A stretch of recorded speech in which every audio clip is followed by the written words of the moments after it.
నమస్తే friends, welcome back to life style. ముందుగా ఈరోజు రెసిపీ ఏంటో చూద్దాం. ముందే శనగపప్పు వడలు ఎలా వేసుకోవాలో చూద్దాం. ఇవి చాలా బాగుంటాయి టేస్ట్ మనకి ఇలా వేసుకుంటే. దీంట్లో కొత్తిమీర, పచ్చిమిరపకాయలు, ఉల్లిపాయ ముక్కలు వేసుకుంటే జీలకర్ర. సాయంత్రం టైంలో ఈవినింగ్ స్నాక్ కింద తిన్నది బాగుంటుంది మనకి. ఇది పిల్లలు కూడా బాగా తిన్నందుకు ఇష్టపడతారు. ఇవి ఎలా ప్రిపేర్ చేయాలో దీనికి కావాల్సిన పదార్థాలు ఏంటో చూద్దాం. శనగపప్పు శుభ్రంగా కడిగేసుకుని 2-3 సార్లు 2-3 గంటలు నానబెట్టుకోవాలి. బాగా శుభ్రంగా కడిగేసి నానబెట్టుకుని శనగపప్పు 3 గంటల సేపు నానిన తర్వాత ఇలా ఉంది. నీళ్ళన్నీ వాడదే వేసుకుని మిక్సీలో వేసుకోవాలి.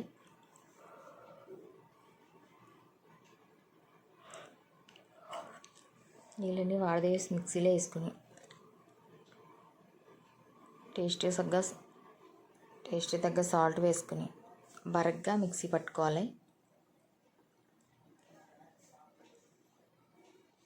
మరి మెత్తగా కాకుండా కొంచెం మొరుగ్గా మిక్సీ పట్టుకుని, ఇలా మొరుగ్గా ఉంటే బాగుంటుంది మనకి. తినేటప్పుడు నోటికి తగులుతూ ఉంటుంది కనుక పప్పు శనగపప్పు వడలు కనుక బాగుంటుంది అలా టేస్ట్. దీంట్లో ఒక ఉల్లిపాయ చిన్న ముక్కలు, ఒక 2 పచ్చిమిరపకాయలు చిన్న ముక్కలు, 1 స్పూను జీలకర్ర, కొంచెం కొత్తిమీర కూడా చిన్న ముక్కల కింద కట్ చేసుకుని వేసుకుంటే చాలా బాగుంటుంది. కారంగా టేస్టీగా ఉంటుంది అన్నమాట. ఈవినింగ్ స్నాక్స్ కింద ఇలా చేసుకుని తింటే పిల్లలకి పెద్దలకు కూడా బాగుంటుంది. పిల్లలు ఇంటికాడ ఉంటారు కనుక మనకి వంట సెలవులు అయ్యి కనుక మొత్తం అంతా ఇలా కలిపేసుకొని స్టవ్ మీద బాణీ పెట్టుకుని డీప్ ఫ్రైకి సరిపడా ఆయిల్ పెట్టుకుని మంటని మట్టుకు హై ఫ్లేమ్లో పెట్టుకుని వేసుకుంటే నూనె లాక్కుండా ఉంటుంది. మనకు కావాల్సిన సైజులో ఒత్తుకొని అలాగా దోరగా వేయించుకొని సర్వ్ చేసుకుంటే, కొంచెం కొత్తిమీర కూడా వేసుకుంటున్నాం.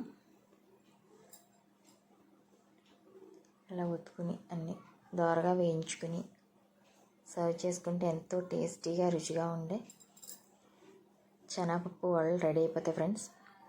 మీరు కూడా ఇలా ట్రై చేసి మీకు ఎలా కుదిరిందో మాకు కామెంట్ చేయండి.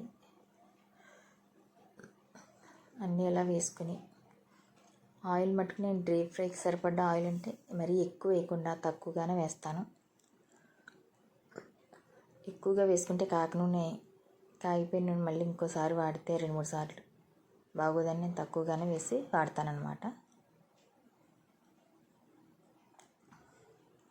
అన్నీ ఇలా వేయించుకుని టమాటా సాస్తో సర్వ్ చేసుకుంటే ఎంతో